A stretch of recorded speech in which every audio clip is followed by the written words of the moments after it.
Blog Talk Radio. Welcome, world.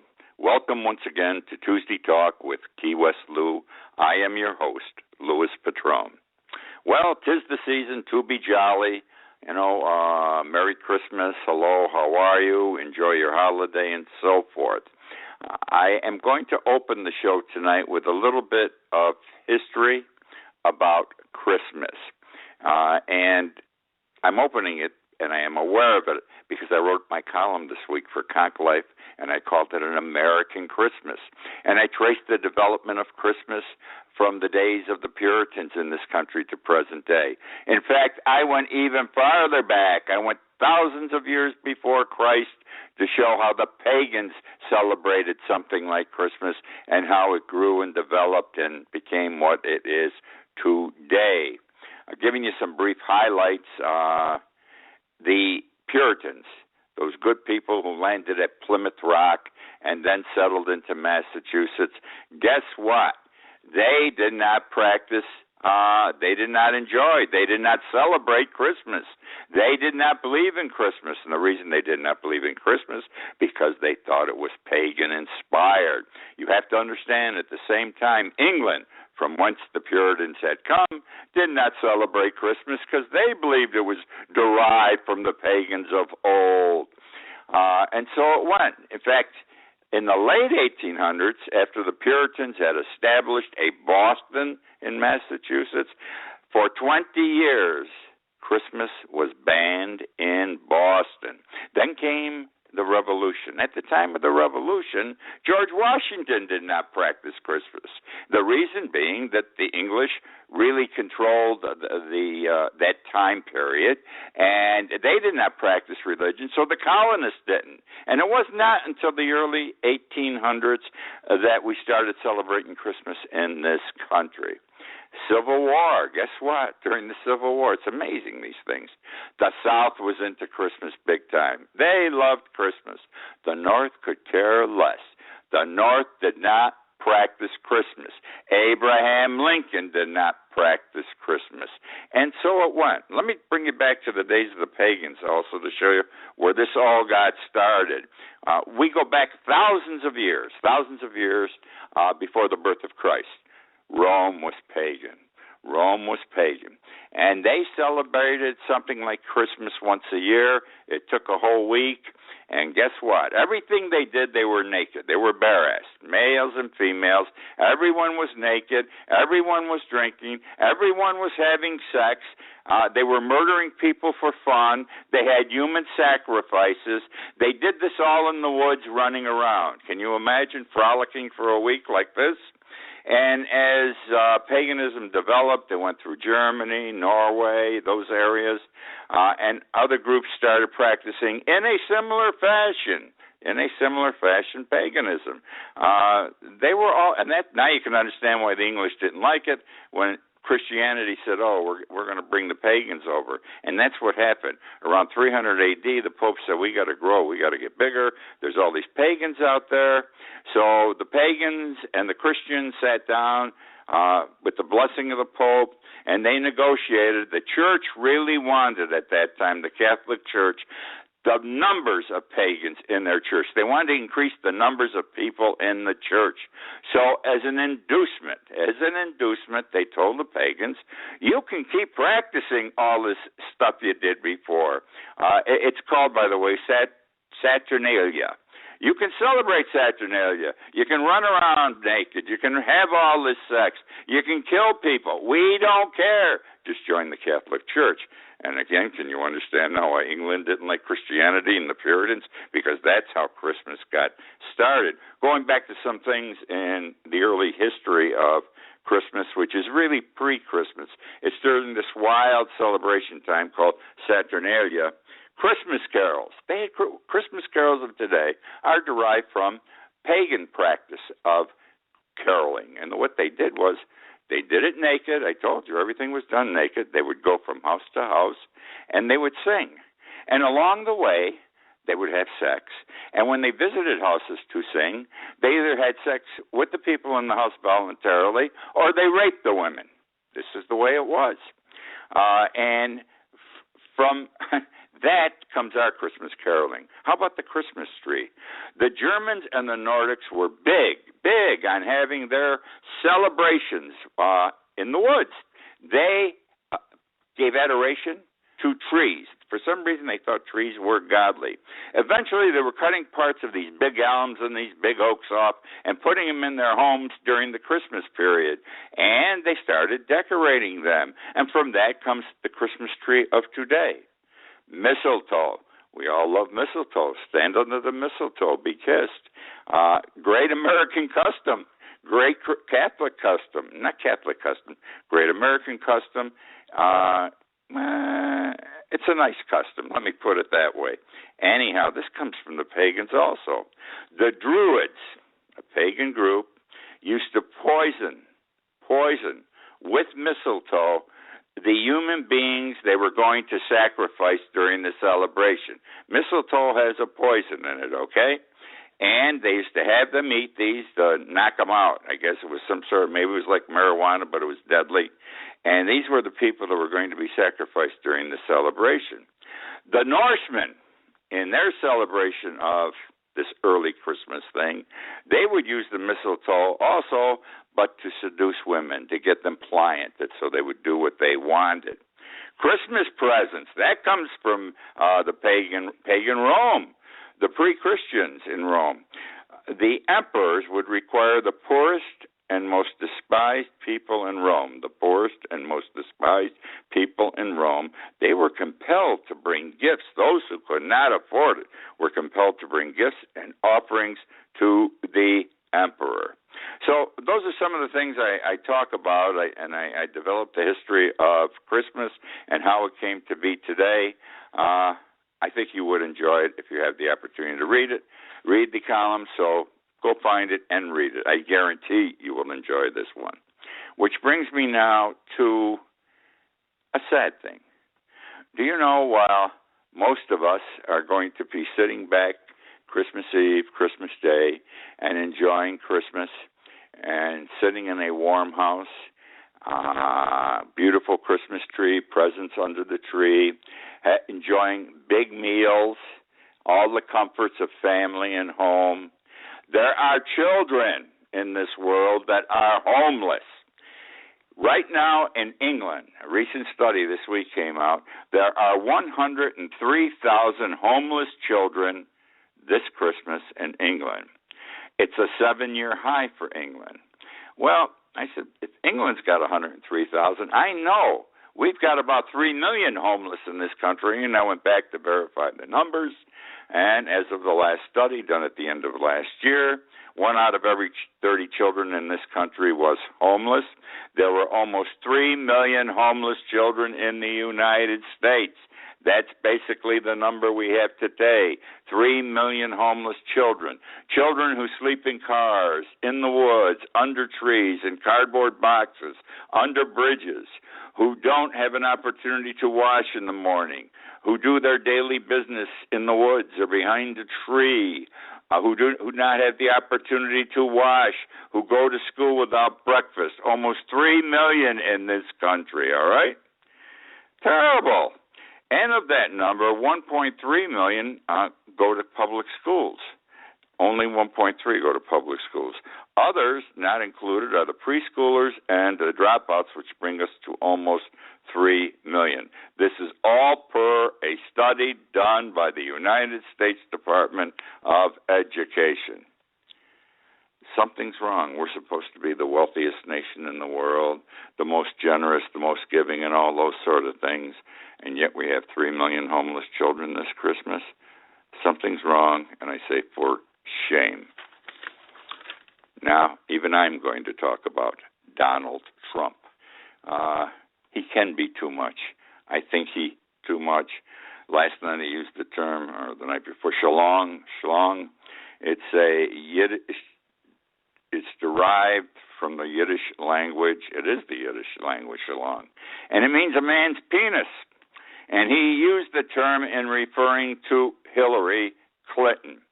But I don't think he called her, shalong, and I'm saying it nicely, man's penis. He probably would have used it, the other interpretation, which is one word, because schlonger, which is the term he actually used, schlonger, means loser or someone who could be beaten. And if you listen to his statement, his expression, you will see that I believe that he used the term to show that she was a loser because it immediately followed what he had been saying about Clinton. She's always a loser. She lost to Obama. She was supposed to win, and she lost to Obama. And he says she's a schlonger. And which to me, as I interpret what he said, he wasn't referring to the penis thing. It was that she was a loser and could be beaten. Regardless, it does not justify the use of the word. It doesn't justify any of the immoral, indecent exchanges he's had with women or things he said about women. I got to tell you, this guy uses a lot of bathroom talk. He's gutter talk. Call it what it is. It's gutter talk.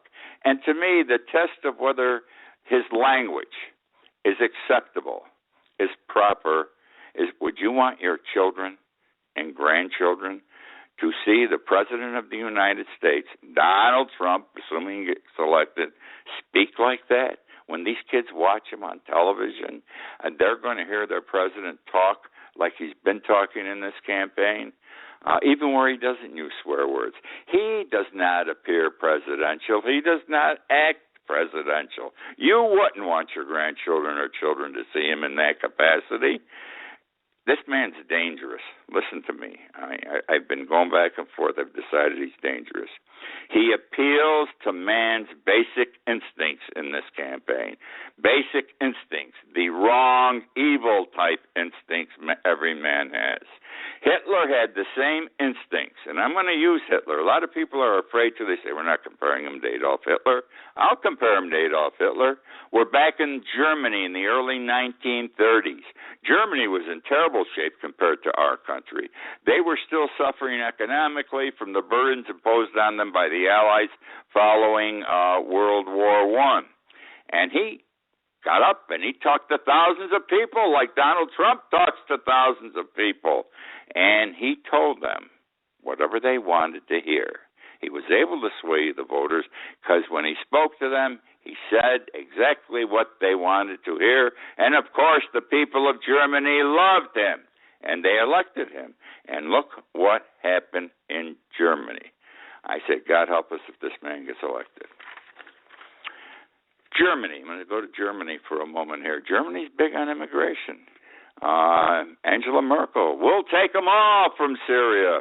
By the end of next year, 2016, Germany will have taken in excess of 1 million immigrants. They have already taken something like 300,000 or 400,000 in, and it's an open door policy over there for whatever reason. They put some limitations on it recently, and they're scrutinizing the people they're taking in, but it's still basically an open door, most open door policy in Europe, or one of the most open door policies. So what's happening now? We had the experience of this year in Germany with this mass immigration, and it isn't just from Syria. It's from the other parts of the Middle East. It's from Asia, and a lot are coming in from North Africa. Remember, North Africa is Muslim. Anyhow, the Germans are doing this. The purchase of guns and weapons by the public in Germany has accelerated big time this past year. It's been on an upward spurt. And you have to understand, Germany, up to this year, has one of the most stringent gun control laws in Europe. Hard to get a gun to carry. Nobody's paying attention to the law. They're buying and selling openly. The government is not interfering. And why? It's migrant-driven, because there have been too many violent crimes committed by the immigrants. I'm talking about rapes, robberies, aggravated assaults.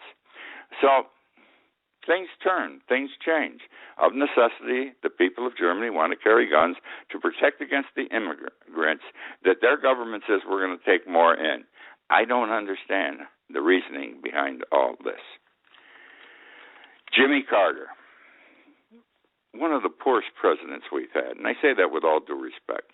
I can remember when we had, back during his time in the White House, we had our first gasoline shortage. I can remember. I'm in Florida. I'm where the hell was I? I was in Fort Lauderdale, Pompano area. I've got my children in the car with me. I went to get gas because I was low. I'm parked on a big major highway, on the highway, 2 miles from a gas station. It's bumper to bumper, and it's bumper to bumper, next to each other, 2 cars to get to this gas station. Thank God I got there before they ran out of gas, and I think I could only buy 5 gallons. I can remember coming home from New York City on a Sunday night with my wife and parents. We had been to a family celebration, 50th anniversary of an aunt and uncle of mine in the city, and we left to come home, and I ran out of gas. My car at the time, I can't remember it was an Oldsmobile, and the new Oldsmobile I had purchased, I could fill it up in Utica and make it to Yonkers. So when I came back, I knew I couldn't make Utica. But there was no gas station open I could find late in the Sunday night in New York or on the way, and of course all the thruway stations were closed. I ran out of gas 14 miles from Utica on the New York State Thruway in a little town called Herkimer, and Mom and Dad and my wife and I, we slept in the car till 8 o'clock the next morning when the gas station opened. So that's what we experienced with Jimmy Carter. He went on television as president.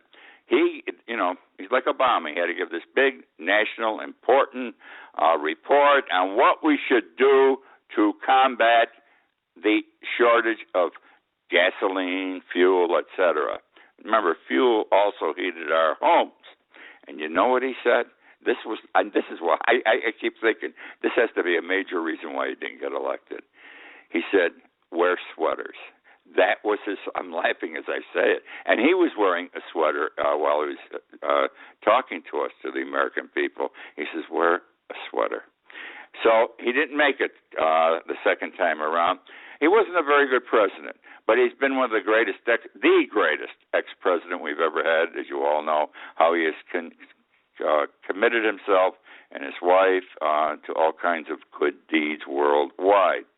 He recently announced that he had incurable cancer, brain and liver.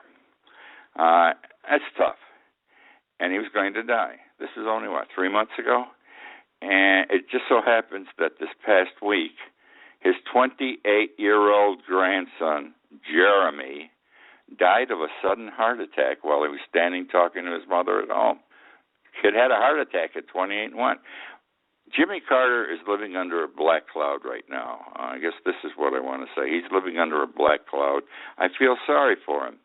Now, I mentioned the grandson in my blog 2 days ago, and I got several comments back that, didn't you know Carter has been cured of cancer?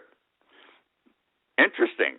And I looked it up. I've researched it on the Internet. He wasn't cured. I'm sorry he wasn't cured.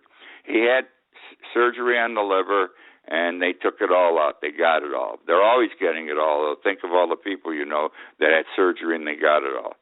I hope it's true.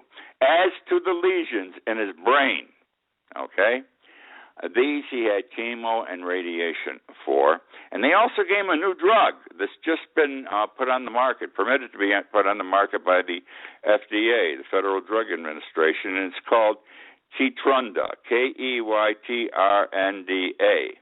And the news reports that were incorrect said that this stuff cured him. Well, it's not a cure. The limited testing they have done with this drug indicates that it will put the cancer into remission, the type of cancer he has, for anywhere from 6 weeks to 36 weeks.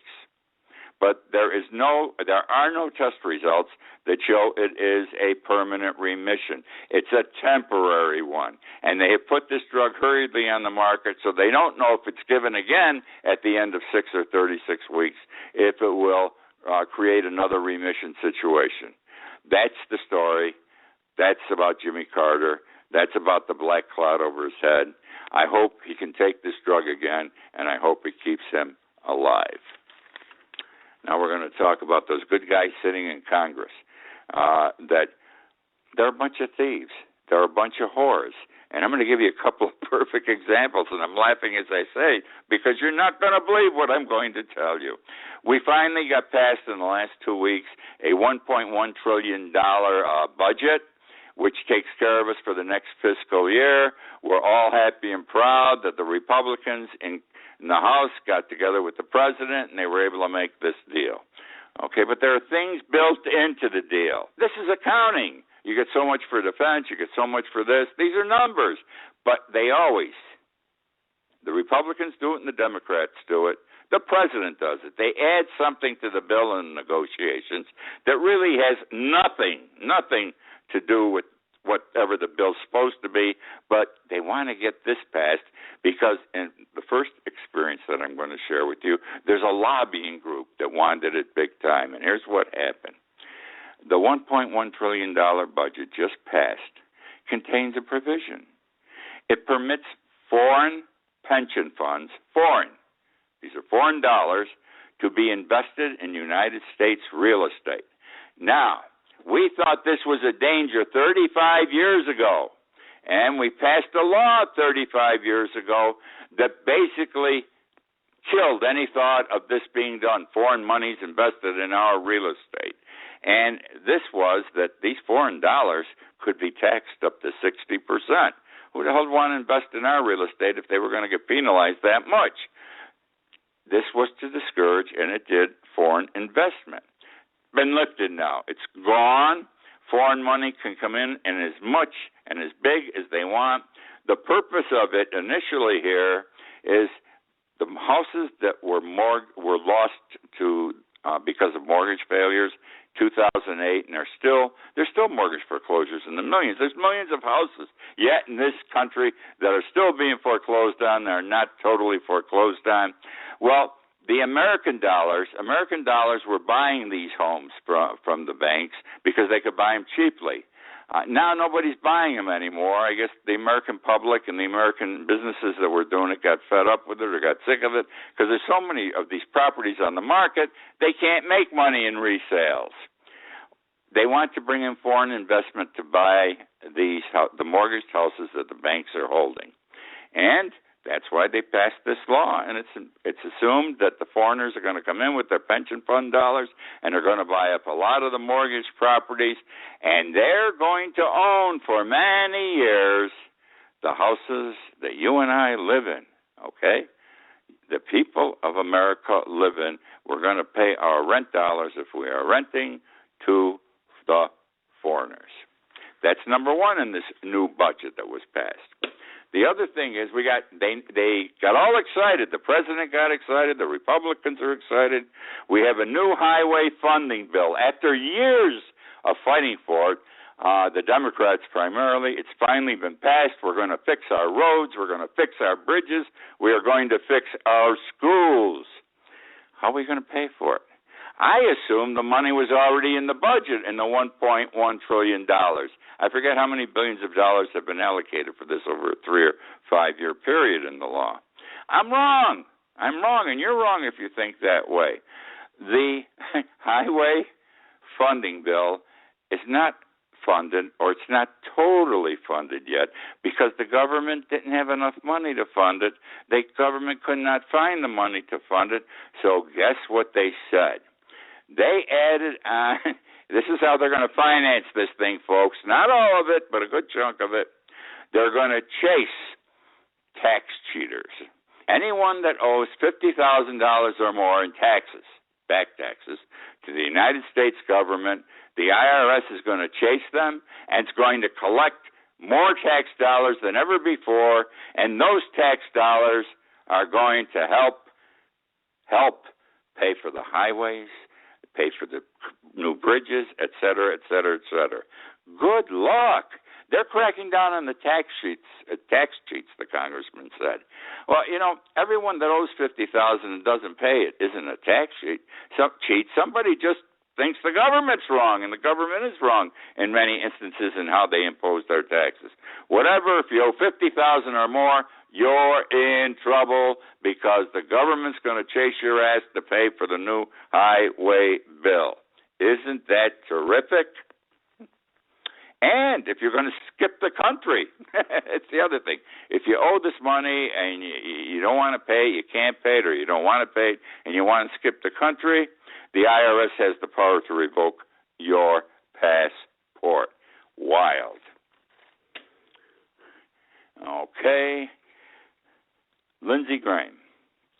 Senator Lindsey Graham, Republican, South Carolina, United States Senator in his third term, career military man, Air Force, presidential candidate. He withdrew yesterday. He announced that he was withdrawing. He was seeking the Republican nomination for president. I found during this campaign a newfound respect for Senator Graham. I thought he was an ass up to this time, a Southern ass. I have to put it that way. You know, there was just something about him. I could not buy this man.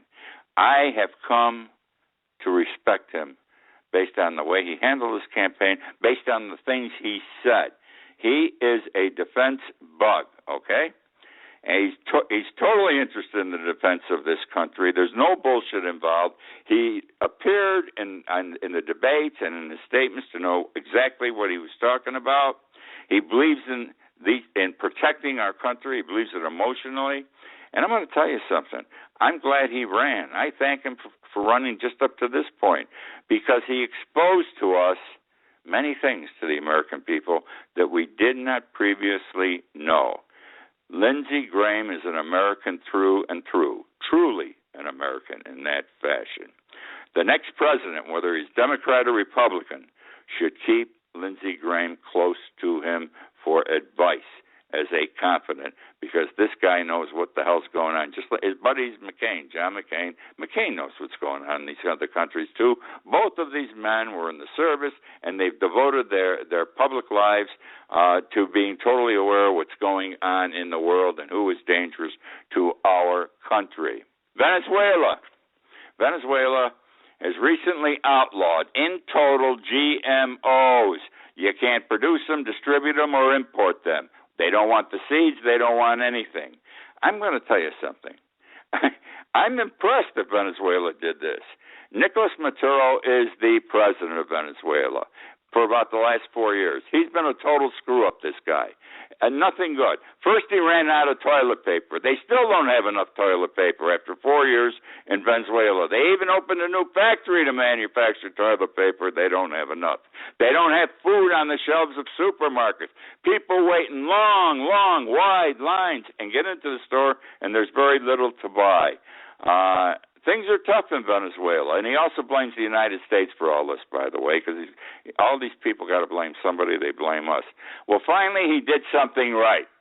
He's got a law passed outlawing GMOs, which is consistent with the thinking of most of the countries in Central and South America who have also done the same thing. Okay, that is the show for this week. I thank you for joining me. I hope you have enjoyed. I hope I've touched you a bit so you think about certain things you may not have thought about before.